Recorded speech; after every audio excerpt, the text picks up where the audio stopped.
Hello again. Good afternoon, everyone, and welcome back. You probably had a short break, but you have been sort of feeling inspired by the previous session. What a great panel it was, and how many ideas and stories we've heard today in the Talks for Travel and in the previous panel.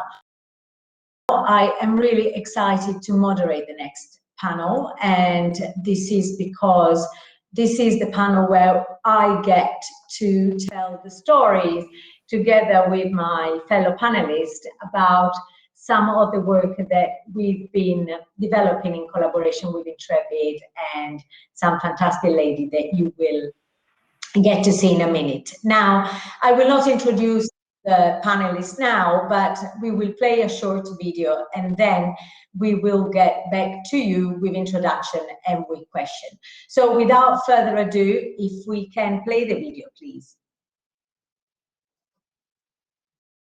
Okay, so I always feel a little bit emotional when I watch that video. Maybe it is all it represents, but I am delighted to be back with everyone. Klaudija and Guergana, Sefanit and Aurela are joining us for sure in the next few seconds. And in the meantime, I want to say that on International Women's Day, we launched first ever sort of women-led adventure in collaboration with Urban Adventure Intrepid, and with the women sourced and supported initially by Women in Travel.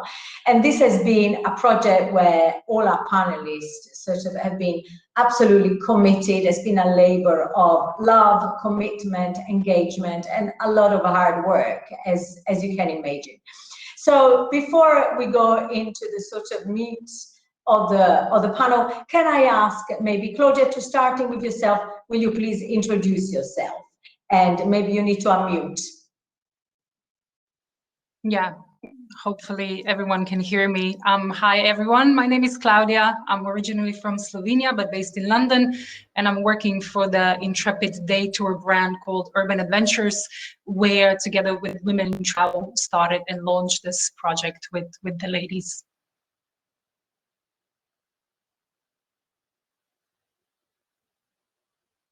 Was muted because of feedback. Maybe Guergana, you go next.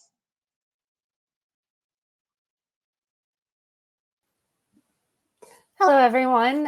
Again, my name is Guergana, and I also work alongside Klaudija with Intrepid Travel. So I started my journey with the company in the day tour space, and I have had the privilege of working with Ella and Sefanit and helping develop these tours alongside them and to train them in the art of being a tour guide from my own experience, but I've learned so much from them as well. Absolutely fantastic. I think we all have, and I continue to. So, Aurela, tell us about yourself a little bit. Hello, everyone. My name is Aurela. I'm originally from Albania. Student, also a beauty therapist, and we've been working in partnership with Women in Travel and also Adventure to develop my new tour, Balkan Flavor. And I hope to see you in the summertime very soon in person. Thank you. Thank you very much, Ella, Aurela. Sefanit, your hair, you no longer have pandemic hair. In the video, you had long hair. There has been a cut. You need to unmute yourself.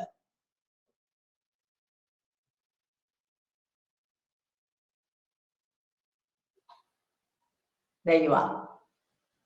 Okay. So would you like to introduce yourself? Hi, everyone. My name is Sefanit, and I'm from Ethiopia. Well, I'm from Gondar, originally from Ethiopia, which is located in the northern part of Ethiopia. And I'm a mother of a daughter. My daughter, she's 10 years old. And I'm also a student. I have developed this, we created this tour with entrepreneurship.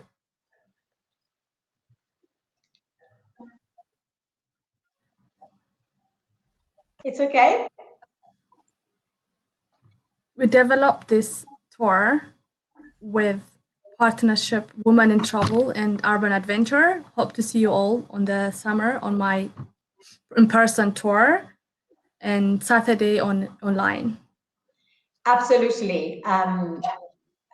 Thank you so much, Sefanit. That was absolutely spot on.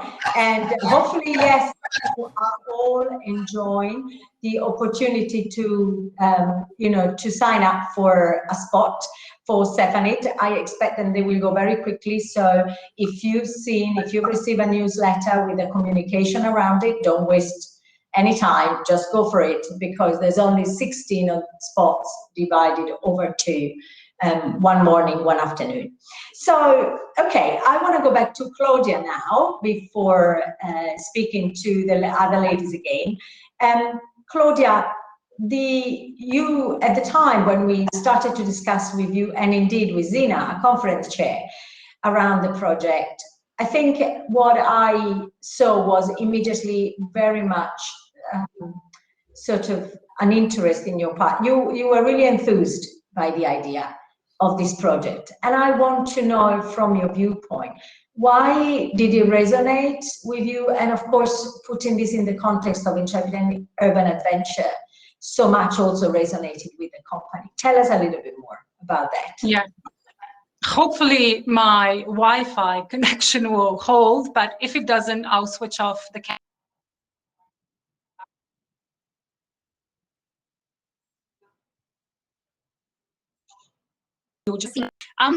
Going to Intrepid and why this first resonated with Intrepid so much is that Intrepid in its essence has always been advocating and responsible travel initiatives.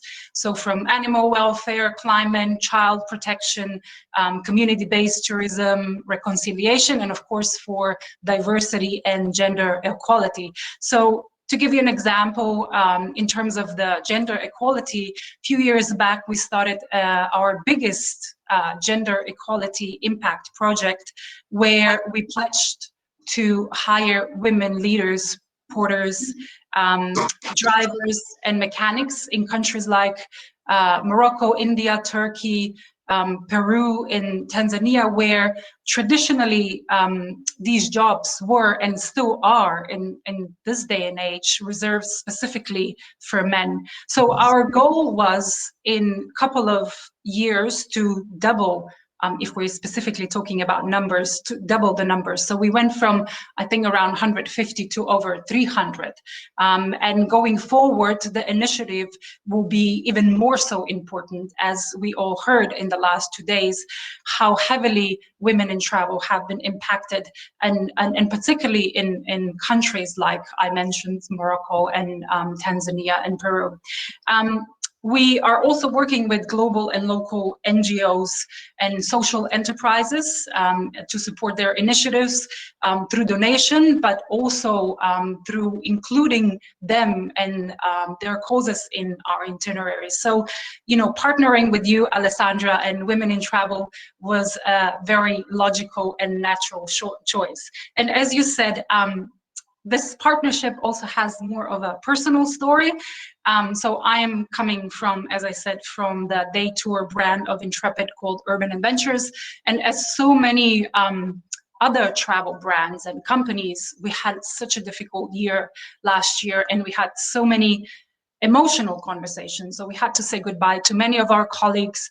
We had to inform our local partners and suppliers that we can't do business anymore with them, which impacted the local community. So, and I think a lot of you that are listening right now will resonate with this. At some point, I found myself lost. I thought I don't have a purpose anymore. So I wanted to find something, a purpose or initiative where I could, contribute to start building again, or, sharing my knowledge and experiences. And this is where I got introduced to you, Alessandra. And at first we thought it would be only about mentoring, but as the conversation progressed, we realized that we could do so much more. And this is where the project to work with you and work with women really came about. And I think the project is really special because it didn't come only from me or Guergana or yourself or Zina, but actually from the ladies as well. So they were contributing and being really involved. So for example, the ideas of the tours that we had, so the in-person tours, but also the online experiences, actually came from them, because we asked them, like, what are you passionate about? What would you like to give to the customers, to the guests, to the world? What is the message? And this is where they came about with their ideas. So Sefanit wanted to do the Ethiopian, lifestyle in Shepherd Bush. Aurela wanted to talk about the Albanian culture or the Balkan culture in Sarak. And we also have Kautar, which unfortunately today could not be with us, but she wanted to showcase the home cooking of Morocco in her home in Kingston. So because of that, I feel this project is so special. Absolutely. Thank you very much. And I think you're totally right. It's we were building, all of us have been building something really special when almost everything, or we all felt that around us, everything was being dismantled because of the pandemic. So it was, however challenging a time, and the ladies will probably say that, however difficult, it was also an opportunity to feel that we were really, all of us were able to look forward, to contribute, to be positive, and sort of to contribute to create, to creating a travel industry that is more compassionate and more empathic, and also where we don't need to travel far to experience other culture and other community. And that's really the beauty of it. So now, coming to you ladies, I'm going to ask you a question together, but obviously we can answer one at a time, but I really want to ask you a question about how you have sort of transformed through this experience. We've known each other now for a while, and I remember you sort of in the early days. Obviously you were perhaps a little bit shyer, perhaps a lot less confident, and you've bloomed through this project. So tell us a little bit how it has felt, for you, how it has changed, how it has contributed to, in a way, to your opportunities, first of all. Who wants to start? Ella, do you want to take it first? You need to unmute yourself. Yeah. Yes. For me is the way that now I see London, and I discovered a lot of other things from my country, which even though I was in Albania, I didn't even know. Plus, which is the biggest, I met some wonderful women through this experience, which I will never ever forget for the rest of my life. Sefanit, my one. And Sefanit, for you, thank you, Aurela. And Sefanit, for you, what kind of opportunity has this tour guiding opened up for you? You were always quite entrepreneurial. Yeah. What happened is basically I start discovering shops I've never seen before, like the Balkan culture I didn't know, and I've got to meet like different, like really amazing ladies like Guergana and Ella, all of you actually. That was the biggest highlight, and I feel like more confidence now, like I can do this, be independent. That is the biggest highlight.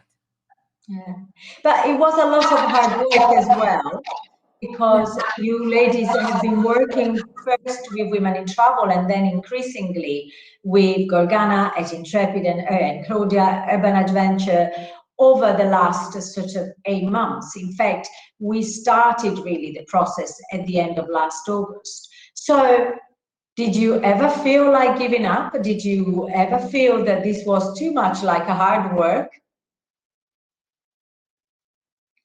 Who wants to say? Ella, unmute yourself. Yeah. Hard work. They say hard work pays off. Sometimes you have to be patient, and they're a little and try, because if you don't try, you will never know. Absolutely, absolutely. So yes, it was a hard work, but it certainly will pay off. And for you, Sefanit, what are your feelings? Did you ever feel like it was too much? What happened basically with the lockdown, it was a bit challenging because first we was like in person, then we become online. So it was a bit challenging. I actually thought the training was really interesting and we had to take that serious. Thank you to Guergana. But yeah, the challenging was just changing it from in person to online. That was the challenge with the lockdown, but it's okay, it's good. Absolutely, absolutely. So ladies, you are really passionate about your tours. You are passionate about your cultures, your communities, and what these tours are going to be doing, whether we are looking at those in person or those online, is giving all of us, whether from the comfort of our home or in person with you, we hope as soon as possible, the chance to get a glimpse, to get an understanding of life and sort of culture and food and cuisine and stories that come from other countries, from our other communities, from women, women like us, but perhaps, who are maybe miles and miles away, but actually all of this is happening through a screen or, or in Shepherd's Bush Market or in the South Bank. Why was it so important? What is it that you are passionate about? What is it that you want to do with the tour? What do you want to communicate to your visitors when they come and do the tour with you? Stephanie, do you want to tell us, Aurela? Yeah. So what is it that you want to communicate to the visitor? What do you want to let them know about Ethiopia and your country? Okay. Well, basically, what I want everybody to know is we have a big community in London or UK, Ethiopian community, and I want to be the ambassador for my community and show my passion for my tradition and culture, and break the stereotype as well. Like, women can do it. You don't have independently. You don't have to like wait for anybody else.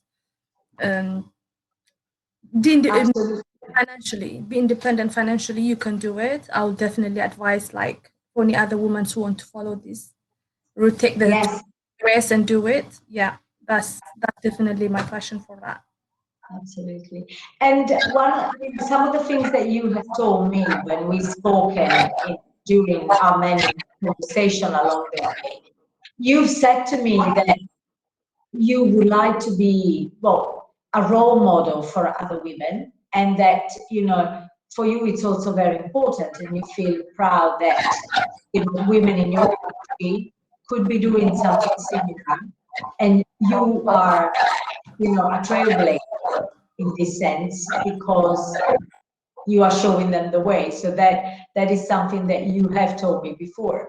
And I think also that, one of the things that I have noticed in you, and I think one of the qualities that make you therefore a really ideal tour guide is this, is your love for your country and your interest and your passion in telling the stories that come with, the food and the New Year's tradition and some of the clothing and some of the things that, you are going to tell us in the tour. And these are the things that make the story so true, because they come directly from you, from your own lived experience, from you being, part of that community and being very familiar with those traditions. And that's, I think, is something that comes across really strongly in the tour. And for me, it has been beautiful to see how the stories have developed. Now, thank you, Stephanie. Coming to you, Ella, again, what is the message from your side? because again, you spoke to me about your country and your regions on many occasions. For me, I want to change people's negative perception about the Balkan stereotypes, and also, as Sefanit mentioned, be an ambassador of Balkan culture and that lead celebrate Balkan women, which are the most hardworking women in the world. Yeah, all women are hardworking. Absolutely, and it's been fantastic to see how you've pulled the stories together, and how much of your country and your culture and your traditions can be weaved into actually the entire region. So when you talk about your tour, you don't just talk about Albania, you talk about the whole Balkan regions, and you lead us through the similarity and perhaps some of the differences and so on. So I think I'm very excited. I can't wait to experience this too for myself. But let's go to Guergana now, because Guergana has been in the, if you like, Guergana has not always been at the front end of the tour. But she has been absolutely critical, and none of this could have happened without Guergana, because her knowledge of tour guiding and her ability to communicate with the ladies has been absolutely fundamental to make the tour possible, to make it happen. So Guergana, thank you, first of all, from Women in Travel. And also tell us as well, what I'm interested in finding out and discussing a little bit more from your viewpoint, what you've seen happening in terms of the journey and the development of these ladies when you met them for the first time, and where they are now, and why do you think that the storytelling matters so much in the process, and for who they now become as tour guide?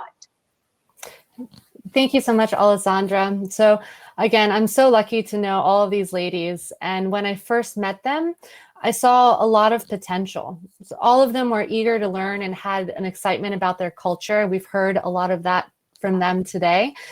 So it's very evident. And perhaps most interestingly, they wanted to be a part of something that could make a difference.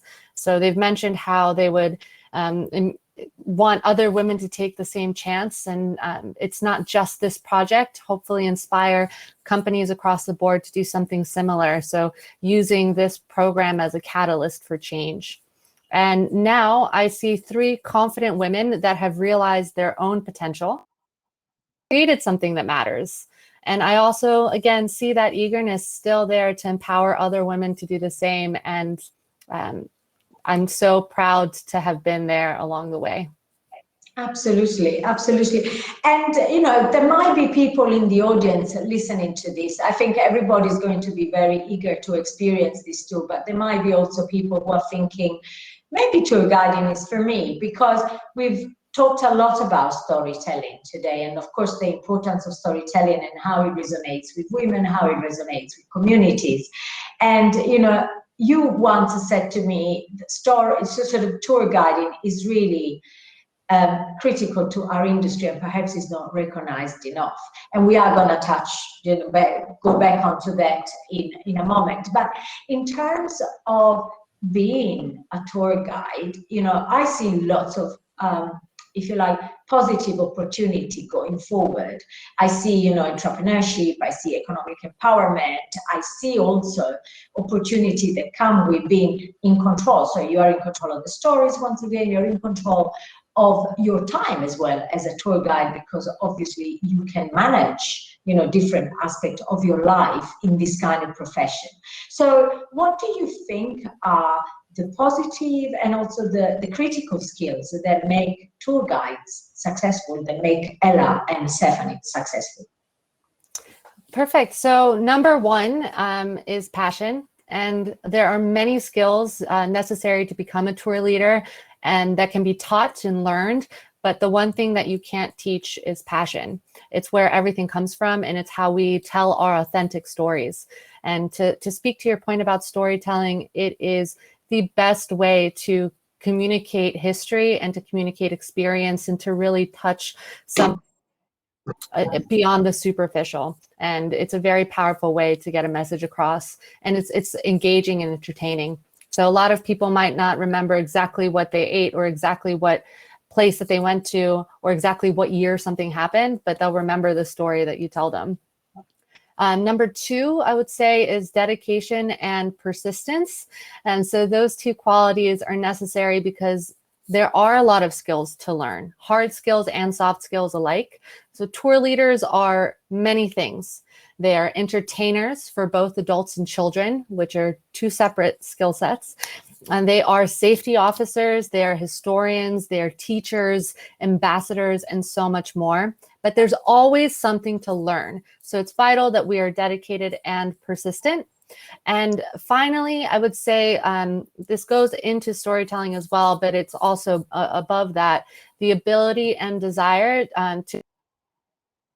to connect your authentic self with others. So this, again, isn't something that is taught, but it's extremely important in being a successful tour leader. Absolutely. Thank you for that. And I don't know, Sefanit and Ella, but what you heard really are some of the qualities and attributes that you have been able to demonstrate. But I do wonder whether, you know, that is something that came to your mind right at the beginning. So I want to ask you another question in response to what Guergana was saying. What attracted you to this tour guiding project in the first place? Why did you think, yes, this is something that I could do, or maybe I don't know if I can do it, but it's inherently attractive? What is it that made you say yes? Whoever wants to start, maybe Ella?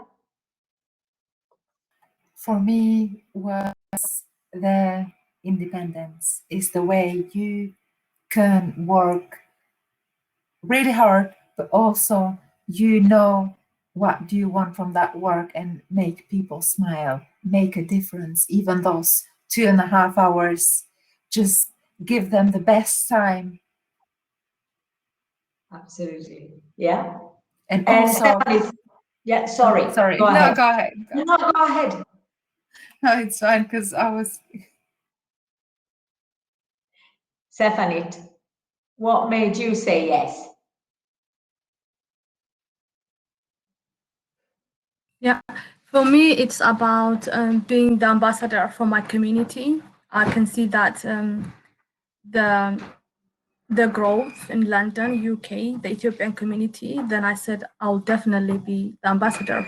That's the biggest opportunity for me. Absolutely, yes, yes, indeed, indeed. If I may go back to Klaudija for a moment. Is Klaudija there still? Or not there?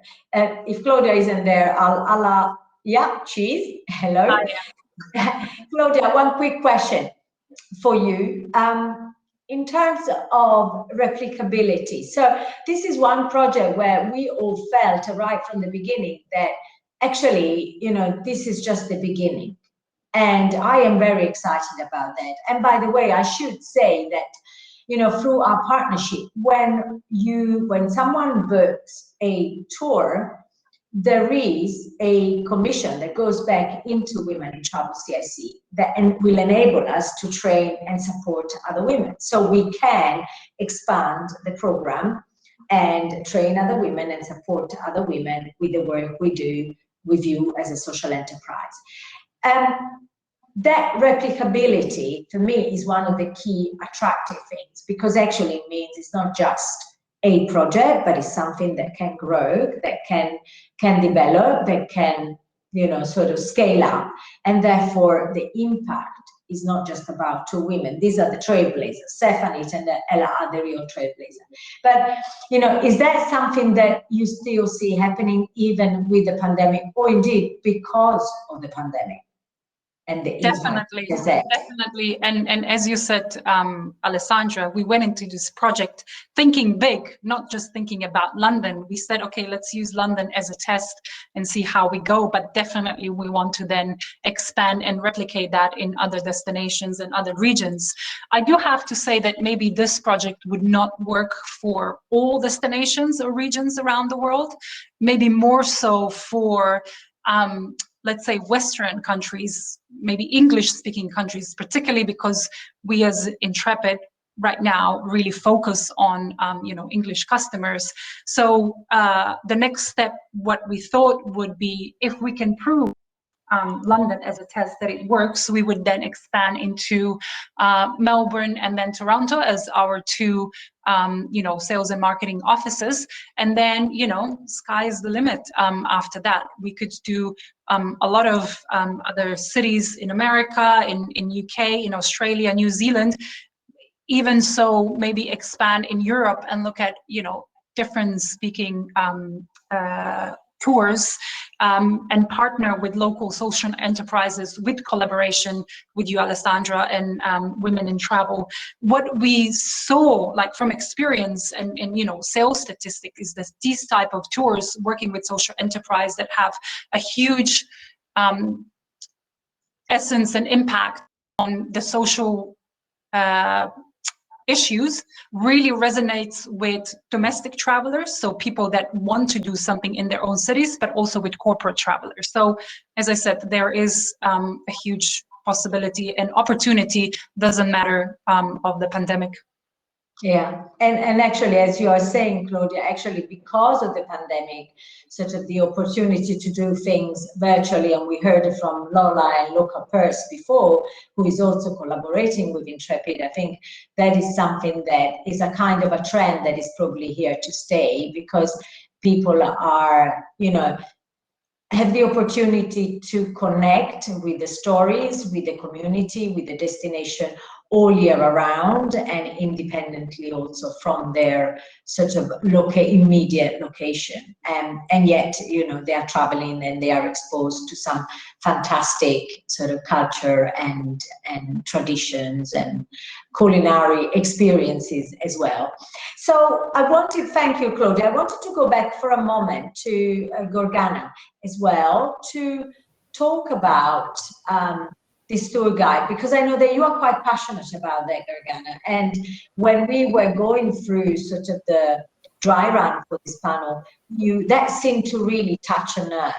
And how do you feel that, tour guiding as a profession, do you think is recognized enough? Do you think is sort of has got the visibility and the profile it deserves?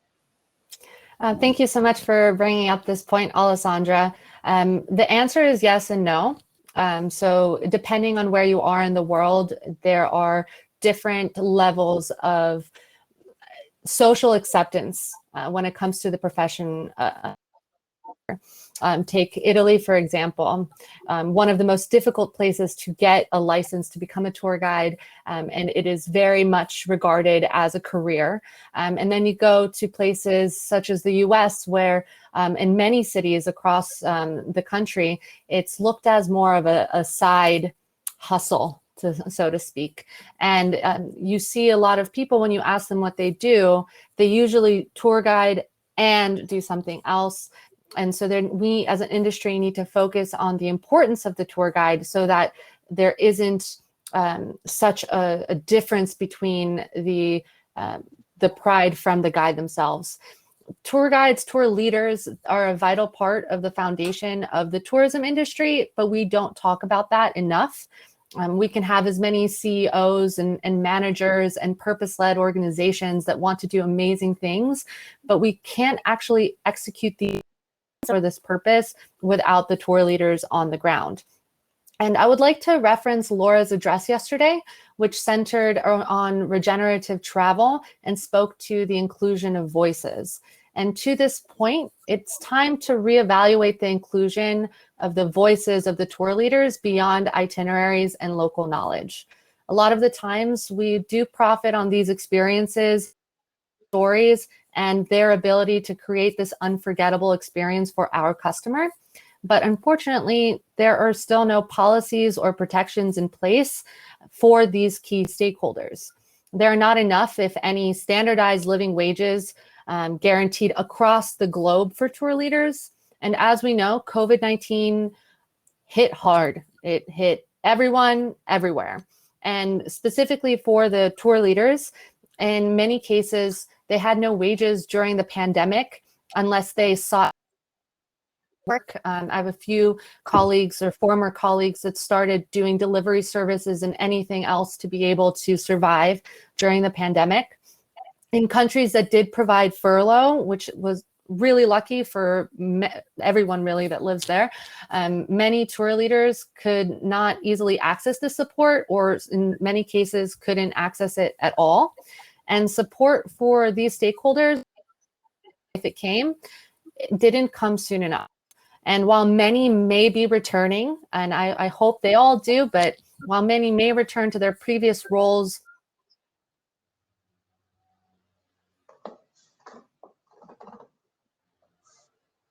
Oh, we seem to have lost Guergana. Maybe address and being regenerative leaders, the influence. Okay, we seem to have lost Guergana. Maybe when she comes back, we can definitely finish off.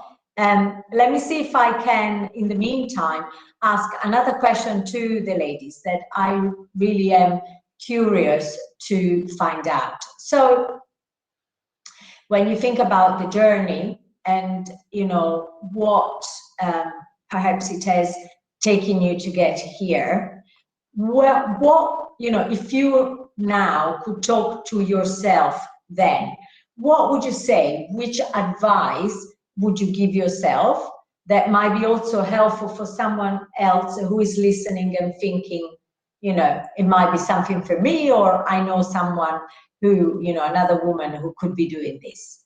What would you say now?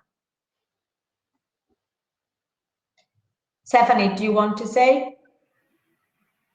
You need to unmute yourself.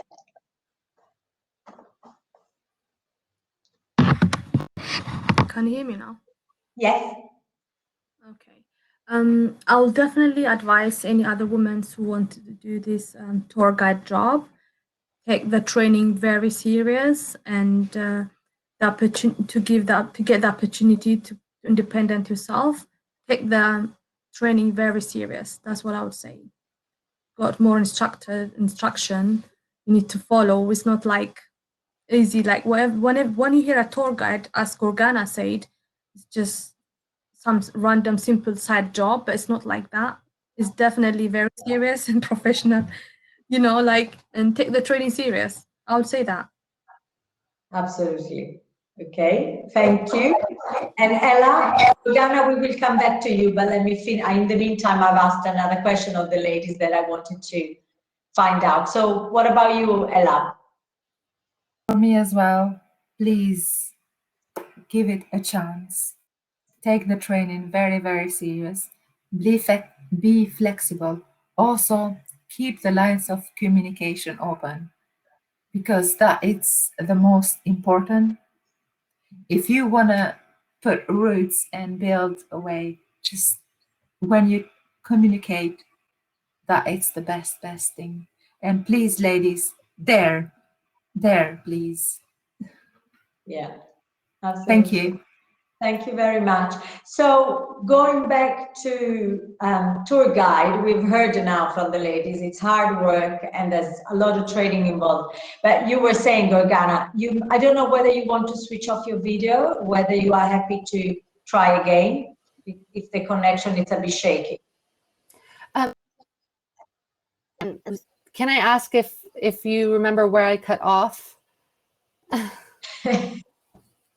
So we were talking about sort of the foundation and the importance of the tour guide, the fact that the tour guide really are the face of the company. We talked about the importance of the profession, but also how it's treated differently from a viewpoint of the different countries Absolutely. Yeah, so thank you. So just to summarize my message, again, speaking to Laura's address yesterday and her encouragement to become regenerative leaders or continue to be and inspire those around us to be. Regardless of where we fall within the tourism industry, I do want to challenge us to create a larger space for the voices of the tour leaders, make our missions a reality. And I know individually as organizations, we are inspired by our tour leaders. We love our tour leaders. We try to give opportunities. But I think this is the time where we need to reflect as an industry and come together to try to figure out a next step for these global protections or even destination-wide protections to make sure that the tour leaders as well have that security in situations like this, or as another challenge that every tour operator faces is providing them with security during our low seasons. So really to have that conversation now and to include their voices in the solutions.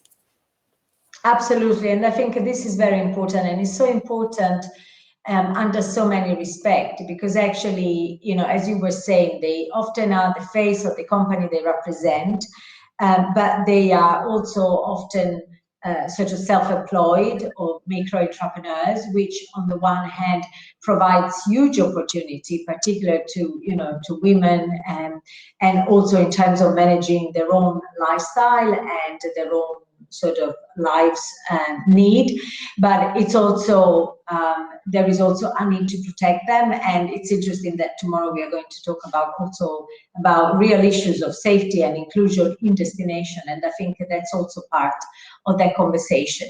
Now I want to open the floor because it's 4:10, so we got 15 minutes, and I always want to give everyone the opportunity to ask questions. So I'm sure there will be many coming, and there will be some questions coming.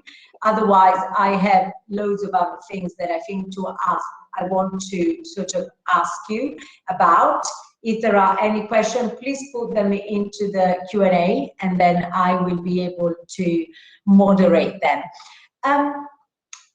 One of the things, whilst people are thinking about it, one of the things that I sort of want to ask the ladies again is, now that you are in this position and that you are sort of,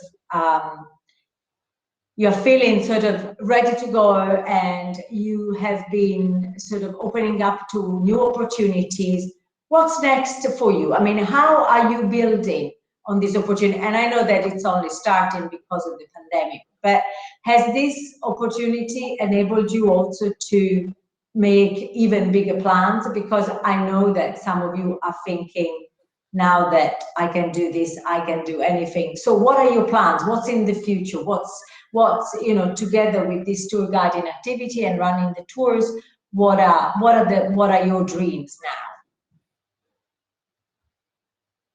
Sefanit, I see the smile, so I think you want to talk. You need, yeah. Okay. Well, basically, first, I would like the tour to be successful, definitely, and I can definitely see a bright future for me, because Ethiopia is a very good in tourism. We have big open market for tourism, so I would love to do my own thing back home and give opportunities for other women like me, like especially for single mothers. So that's what I want to do. Wow, that's a big plan, and definitely something we have to put them, you know, we have to speak to Intrepid about it. So and really sort of putting Ethiopia again on the map. Ella, what about you? For me, it's the same as well. Having a successful tour, but also pave the way for the other ladies, just like us, to do it, to try this tour guiding and see, because you never know. It's a very a way, and you know, you never know who might meet, or it's it's a great opportunity. I would advise every woman to do it and not hesitate. Yeah, absolutely. And I mean, we wish you really a lot of luck. There are a couple of questions coming in. So let me ask, I'm going to ask the panel, I'm going to open it to all the panel, but there is a point that someone is making around sort of women not having necessarily the opportunity or about becoming a tour guide. And also those who do, perhaps they start and then they stop soon after. So maybe this is a question for you, Klaudija, more specifically, but also because you have an experience as a tour guide yourself. Do you see barriers to tour guiding, and how would you address those?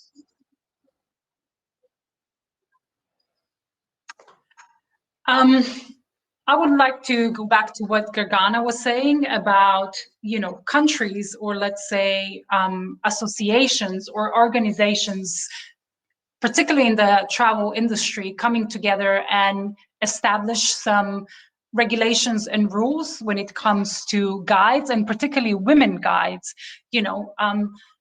We are so lucky that we can work for Intrepid and with Intrepid, and work with social enterprises like yourself, and support women to have the opportunity to become guides, or to become leaders, or to become mechanics and drivers and porters and anything else in the travel industry in countries where that's just not the norm, and that's not the case, where I know, and we could talk for ages, and I'm sure Zina, who's the chair of this forum, could talk even more, because she was the initiator for Intrepid to start and looking into this issue,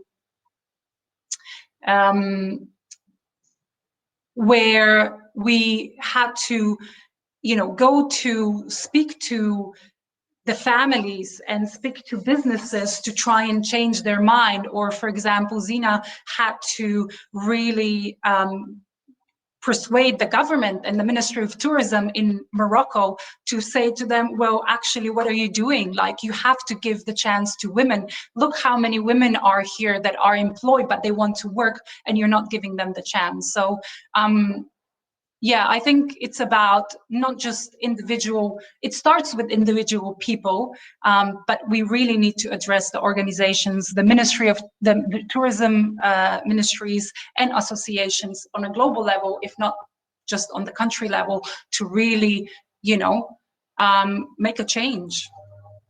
Absolutely, absolutely, yes. And we heard actually today in the very early panel of Talks for Travel, we spoke about, we were talking about some of the mountain guides, for example, also in Lebanon, and sort of women drivers, and sort of some of the obstacles that inevitably, in some countries, women still face to undertake these jobs, or to undertake roles that are sort of more commonly perceived as sort of men's job, or men sort of to be in a male arena. So definitely that's, it takes definitely effort, and it takes concerted commitment sort of to change that.